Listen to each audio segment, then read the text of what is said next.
खेल के मैदान में जीत और हार का फैसला खिलाड़ियों की मेहनत से होता है, लेकिन जब खेल के मैदान के बाहर करोड़ों रुपए का खेल शुरू हो जाए तो सवाल सिर्फ व्यवस्था पर नहीं बल्कि व्यवस्था चलाने वालों पर भी उठते हैं। आज हम बात करेंगे नोएडा के उस इंडोर स्टेडियम की जिसे खिलाड़ियों के सपनों को नई उड़ान देने के लिए तो बनाया गया था, लेकिन अब वही स्टेडियम फर्जी दस्तावेजों, टेंडर में अनियमितताओं, बिना फायर एनओसी संचालन और करोड़ों रुपए के कथित खेल की वजह से सुर्खियों में है। 101 करोड़ रुपए का ये स्टेडियम अब खेल का केंद्र कम और सवालों के केंद्र का ज्यादा हिस्सा बन गया है। नमस्कार, मैं हूं आपके साथ संजीवनी और आप देख रहे हैं भारत न्यूज 360 टीवी। आज हम आपको दिखाने जा रहे हैं एक ऐसी पड़ताल जिसने नोएडा का सबसे बड़े और सबसे महंगे खेल परिसरों में से एक पर कई बड़े गंभीर सवाल खड़े कर दिए हैं। करीब 101 करोड़ रुपए की लागत से बने इस इंदौर स्टेडियम को खिलाड़ियों के लिए एक विश्वस्तरीय खेल केंद्र के तौर पर तैयार किया गया था। इस स्टेडियम का मकसद सिर्फ खेल प्रतियोगिताओं का आयोजन करना नहीं था, बल्कि यहाँ से अंतर्राष्ट्रीय स्तर के खिलाड़ियों को तैयार करना भी था। लेकिन अब यही स्टेडियम विवादों के केंद्र में आ गया है। फर्जी दस्तावेजों के इस्तेमाल के आरोप में, टेंडर नियमों का उल्लंघन के आरोप में, फायर एनओसी ना लेने के आरोप में, जिम को दूसरी कंपनी को सौंपे जाने के आरोप में और करोड़ों रुपए के प्रोजेक्ट्स में पारदर्शिता पर सवाल उठाए जाने के आरोप में। मामला इतना गंभीर है कि अब इसकी जांच शुरू हो चुकी है, लेकिन सबसे बड़ा सवाल यही है कि आखिर इस पूरे मामले की सच्चाई क्या है। आपको बता दें, सेक्टर 21 स्थित इस इंडोर स्टेडियम के संचालन के लिए 15 वर्षों का अनुबंध दिया गया था। ये अनुबंध एक निजी कंपनी को सौंपा गया था। अब आरोप लगाया गया कि कंपनी ने इस टेंडर को हासिल करने के लिए कई ऐसे दस्तावेज जमा किए जिनकी विश्वसनीयता पर सवाल उठ रहे हैं। एक निजी संस्था की शिकायत के बाद ये पूरा मामला सामने आया। शिकायतकर्ताओं का कहना है, उनका दावा है कि कंपनी ने अपनी पात्रता साबित करने के लिए देश के कई प्रसिद्ध खिलाड़ियों के नामों का इस्तेमाल किया था। इन नामों में अंतर्राष्ट्रीय मुक्केबाज विजेंद्र सिंह और भारतीय क्रिकेट टीम के पूर्व खिलाड़ी आरपी सिंह जैसे बड़े नाम भी शामिल बताए जा रहे हैं। आरोप है कि इन खिलाड़ियों को कंपनी में लगभग 30% हिस्सेदारी दिया गया था और उनके अनुभव का हवाला देकर टेंडर प्राप्त कर लिया गया। क्या खिलाड़ियों के नामों का गलत इस्तेमाल हुआ? यही वो सवाल है जिसने पूरे मामले को और भी ज्यादा गंभीर बना दिया। शिकायतकर्ताओं का दावा है कि जिन खिलाड़ियों के नामों का इस्तेमाल किया गया वो अब कंपनी से जुड़े हुए नहीं हैं।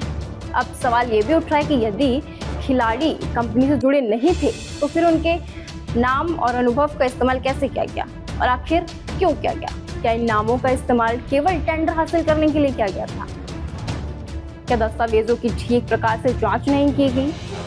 और यदि जांच हुई थी तो फिर ये चूक कैसे हुई? शिकायतकर्ताओं का कहना है कि संबंधित कंपनी के पास किसी बड़े स्टेडियम को संचालित करने का कोई अनुभव नहीं था। इसके बावजूद उसे इतनी बड़ी परियोजना का जिम्मा कैसे सौंप दिया गया? इतना ही नहीं, कंपनी की ओर से जमा किए गए अनुभव प्रमाण पत्रों पर भी सवाल उठाए गए। आपको बता दें, दावा किया जा रहा है कि कुछ दस्तावेजों वास्तविक स्थिति से मेल नहीं खाते। यदि ऐसा है तो ये मामला केवल नियमों के उल्लंघन का नहीं, ये मामला सिर्फ और सिर्फ नियमों के उल्लंघन तक सीमित नहीं रहेगा, बल्कि ये पूरे सिस्टम की जवाबदेही से भी जुड़ा जाएगा। अब बात करते हैं इस मामले में एक ऐसे और अहम पहलू की। आरोप लगाया जा रहा है कि स्टेडियम परिसर के भीतर स्थित जिम को दूसरी कंपनी को सौंप दिया गया। इसके बदले किराया भी लिया जाने लगा। शिकायतकर्ताओं का कहना है कि टेंडर की शर्तों में ऐसी किसी व्यवस्था का उल्लेख नहीं था, इसलिए ये मामला अनुबंध की शर्तों के उल्लंघन के दायरे में भी आ सकता है। और अब सबसे बड़ा सवाल यही है, फायर एनओसी कहाँ है? अब बात उस मुद्दे की जो सीधे तौर पर हजारों खिलाड़ियों और दर्शकों की सुरक्षा से जुड़ा हुआ है। आरोप लगाया गया कि स्टेडियम के पास अब तक फायर विभाग की ओर से जारी किया जाने वाला अनापत्ति प्रमाण पत्र यानी फायर एनओसी मौजूद नहीं है।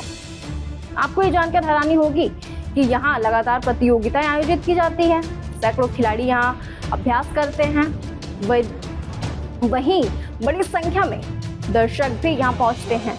ऐसे में यदि किसी भी प्रकार की आपातकालीन स्थिति पैदा होती है तो उसकी जिम्मेदारी कौन लेगा? ये सवाल इसलिए भी महत्वपूर्ण है क्योंकि हाल ही वर्ष में देश के कई हिस्सों में अग्निकांड की घटनाओं ने सुरक्षा व्यवस्था पर गंभीर प्रचंड सवाल खड़ी कर दिए हैं। मामले के सामने आने के बाद नोएडा प्राधिकरण के मुख्य कार्यपालक अधिकारी कृष्ण करुणेश ने जांच के भी आदेश दिए। अब आपको सुनाते हैं नोएडा प्राधिकरण के मुख्य कार्यपालक कृष्ण करुणेश ने क्या कहा।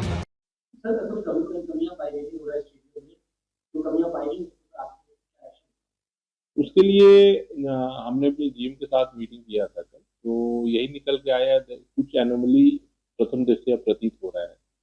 तो संबंधित फर्म को हम लोग नोटिस दे रहे हैं, उनको एक सुनवाई का अवसर दिया जाएगा। तो डॉक्यूमेंट्स को अगर अपना सही दिखा देंगे तो कोई इशू नहीं है, लेकिन अगर डॉक्यूमेंट्स में कमी रहेगी तो फिर हम लोग कार्रवाई करेंगे।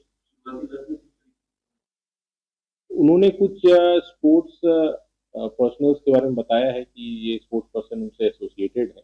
उसके कुछ डॉक्यूमेंट्स हमें अभी ठीक प्रतीत नहीं हो रहे हैं, फाइल पे इनकम्प्लीट लग रहे हैं। तो वो हम लोगों ने डिमांड किया है कि आप वो सब सारे रिप्लाई अब दो और उनका कंसेंट दो, और एक बार वो अगर मिल जाता है तो ठीक है, otherwise will proceed as per.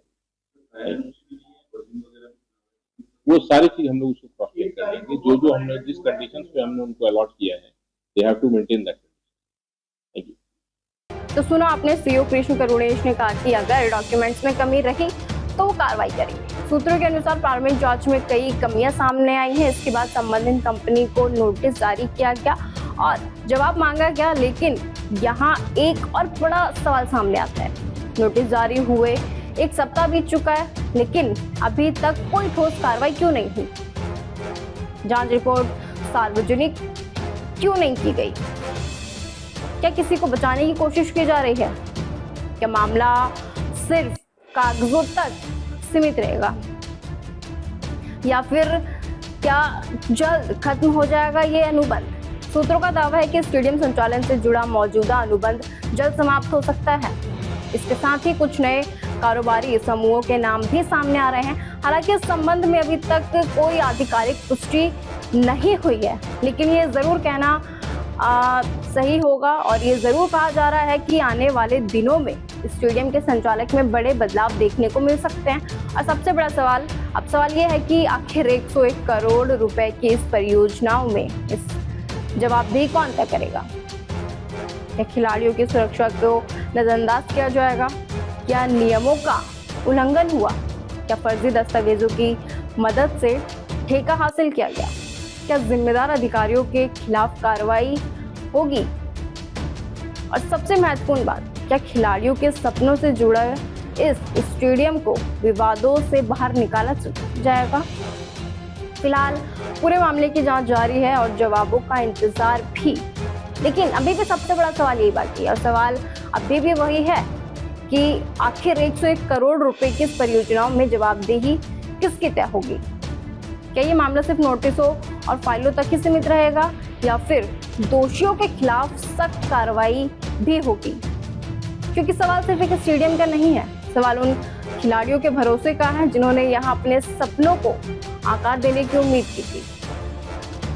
अब देखना ये होगा कि सच सामने आता है या फिर ये मामला भी फाइलों के ढेर में कहीं दब कर रह जाएगा।